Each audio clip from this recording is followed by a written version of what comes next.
Pada saat kata-kata Piero jatuh, itu seperti percikan yang jatuh ke dalam tumpukan minyak memanas, yang langsung meledak di seluruh lokasi lelang. 24 miliar. 30 miliar. Aku mau membeli dengan harga 36 miliar, aku harap semuanya dapat memberiku muka sekali. Pergi sana, aku keluar 40 miliar. Hanya dalam 3 menit, harga bintang laut telah melonjak dari 20 miliar menjadi 60 miliar dalam berbagai jenis suara penawaran, dan masih terus meningkat. Wendy duduk di sana, wajahnya tampak merah, mulutnya bergetar. Sebelum berpartisipasi dalam pelelangan ini, dia juga dengan arogan berkata bahwa ingin membantu Estrada melelang kembali bintang laut itu. Tetapi tidak sangka harga awal bintang laut langsung mencapai 20 miliar. Tidak usah bilang berapa banyak yang tersisa di koceknya sekarang, bahkan jika dia tidak membeli pot porselen itu, uangnya pun sudah 1/5 kurang dari harga awal. Merasakan tatapan hina yang dilontarkan oleh Estrada, Wendy sangat ingin menemukan sebuah lubang tanah dan masuk ke dalam. Secara tidak sengaja, berbalik ke belakang, Wendy menemukan bahwa Desta sedang berbicara dan tertawa dengan Vero, dan hatinya sangat marah. Itu semua karena desain abal-abalan ini. Kalau tidak, dia tidak akan menghabiskan begitu banyak uang untuk membeli pot boborok yang tidak berguna itu. Ketika pelelangan selesai, dia pasti akan pergi mencarinya. Pada saat ini, harga bintang laut telah mencapai 100 miliar. Tetapi jumlah orang yang menawar belum berkurang, beberapa pria telah berdiri dan terus mengangkat papan untuk menawar. Tatapan kagum para wanita di sekitar mereka adalah pendorong terkuat mereka. Sampai harganya naik hingga 160 miliar, jumlah orang yang menawar harga berangsur-angsur menurun. 160 miliar.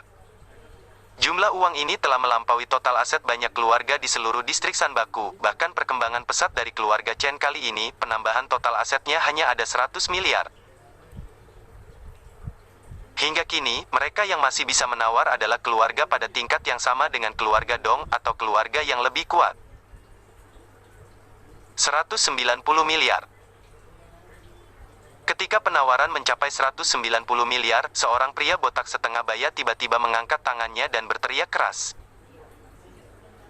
Langkah ini segera menarik perhatian semua orang yang ada di dalam pelelangan. Karena ketika harganya mencapai 160 miliar, penawar menjadi lebih rasional. Secara umum, hanya menambah 2 miliar dalam sekali tawar. Sangat sedikit orang yang menambahkan lebih dari 2 miliar, apalagi 10 miliar sekaligus. Semua orang memandang pria parubaya itu dengan ekspresi terkejut. Ini, sepertinya, adalah bos Wang dari daerah Akihabara. Benar, aku dengar bahwa orang lain telah membuka beberapa perusahaan besar di Chong'an, dan aset mereka sudah melebihi 1 triliun. TSK, bahkan bos besar ini pun tertarik dengan bintang laut ini, maka itu pasti sudah tidak ada hubungan lagi dengan kita. Mendengar suara-suara di kerumunan, Golden Wang perlahan-lahan mengangkat kepalanya, wajahnya penuh kesombongan. Di sampingnya adalah seorang gadis muda, yang sepertinya belum lulus dari kuliah. Jelas-jelas bahwa usia gadis itu bisa menjadi putri Golden Wang. Tetapi pada saat ini, gadis itu memegang lengannya dengan penuh kasih sayang dan berteriak, "Suamiku, aku mencintaimu." Adegan itu sangat menarik perhatian orang.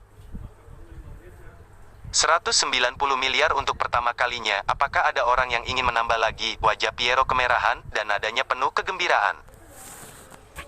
Meskipun keluarga Dong sering mengadakan lelang semacam itu, tetapi jarang bertemu harta dengan harga lelang hampir 200 miliar, yang membuatnya nafasnya menjadi kencang dan dadanya pun terus naik turun. 190 miliar kedua kali. Apakah tidak ada yang ingin menaikkan harga lagi? Tanya Piero lagi. Namun, seluruh ruang lelang itu sangat sunyi, dan tidak ada yang menaikkan harga. Piero mengerti bahwa harga ini seharusnya menjadi harga tertinggi dari bintang laut. Dia tidak memiliki perasaan tidak puas apapun. Pada saat ini, Desta yang ada di sudut ruangan menatap Vero dan berkata sambil tersenyum, "Vero, apakah kamu mau liontin ini?" "Apa?" Pada saat mendengar ini, Vero tertegun. Dia mengedipkan matanya yang hitam, dan kemudian dia berkata sambil tersenyum, Kakak Desta, kamu jangan konyol, bagaimana aku bisa menginginkan barang semahal itu?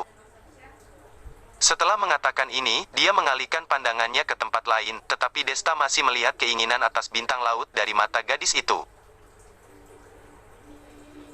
Jika dipikirkan juga benar, bagaimana mungkin seorang gadis dapat menolak cinta abadi dan unik? Jadi dia mengeluarkan ponselnya dan diam-diam mengirim pesan ke Pamanding yang ada di barisan depan. Di panggung pelelangan, Piero mengangkat palu dan akan mengetuk untuk ketiga kalinya untuk mengumumkan kepemilikan atas kalung bintang laut. Sebuah suara tua yang pelan terdengar, "Tunggu, aku menawarkan 200 miliar. WOAH. Pada saat suara Pamanding jatuh, seluruh hadirin memusatkan perhatian padanya. Ya Tuhan, 200 miliar, aku tidak salah dengarkan? Orang tua ini menawar 200 miliar? Hus, jangan asal berteriak, apaan orang tua itu? Orang tua ini, dia adalah juru bicara Gedung Sky, Pamanding. Gedung Sky? Apakah gedung tertinggi di distrik Sanbaku itu? Benar, itu adalah industri yang dimiliki oleh keluarga super legendaris, asetnya terlalu banyak untuk dihitung, kata-kata sangat kaya ini tidak cukup untuk menggambarkan keluarga seperti itu. Mendengar penjelasan ini, terdengar embusan udara sejuk di ruang lelang. Beberapa orang yang kenal Pamanding juga agak bingung saat ini. Mereka berpikir bahwa Pamanding akan datang ke sini karena dia diundang oleh keluarga Dong untuk mendukung mereka, tetapi mereka tidak menyangka bahwa Pamanding akan beraksi. Tetapi orang-orang yang mengenal Pamanding pada tahu bahwa tidak ada wanita muda di sekelilingnya, mengapa dia masih mau membeli bintang laut itu? Apakah itu dari keluarga super legendaris di belakang Pamanding yang ingin dia mengambil liontin ini? Memikirkan kemungkinan ini, orang-orang itu tidak bisa menahan napas dan telapak tangan mereka yang tegang mulai berkeringat. Ada apa dengan pria tua ini? Golden mengerutkan kening dan berkata dengan nada yang tidak menyenangkan. Dia bukan orang lokal distrik Sanbaku. Meskipun dia tahu bahwa Gedung Sky adalah gedung tertinggi di distrik Sanbaku. Tetapi dia tidak tahu asal-usul Gedung Sky sama sekali. Saat ini, penawarannya diatapi oleh Pamanding, tentu saja dia sangat kesal. Masih ada orang yang berani menantangku, maka aku akan menawar 300 miliar, jika berkemampuan, menambah lebih banyak lagi lah. Dia bangkit dari tempat duduknya dan berteriak ke arah tempat duduk Pamanding. Beberapa orang yang Pamanding percaya melihat Golden begitu merajalela. Wajah mereka tiba-tiba menjadi suram, mereka ingin berbicara, tetapi Pamanding mengangkat tangannya untuk menghentikan mereka. Dia bangkit perlahan, tersenyum pada Golden dan berkata, "Bos Wang, dengan sebutan keramahan akan membawakan keuntungan dan kekayaan, ada alasan mengapa aku ingin membeli liontin ini, mengapa tidak memberikan kepadaku saja? Kamu kira bisa memberikannya dengan mudah? Berapa usiamu?" Golden meletakkan tangannya di pinggul dan mengangkat kepalanya tinggi-tinggi.